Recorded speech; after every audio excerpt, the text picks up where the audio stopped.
Police लगेच तिथं दवाखान्यापाशी दाखल झाले. त्यांची गाडी लगेच आली होते.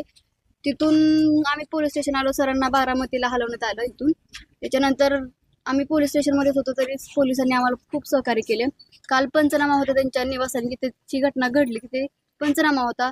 तिथे TYSP SP साहेब अनेक बरेच जण तिथे आले होते. तिथं पण आम्हाला सहकार्य झाले. जिथे आम्ही बसून चर्चा केली होती, जिथं ही घटना घडली, बैल कुठं बांधलाय त्याची सगळी विचारपूस केली त्यांनी.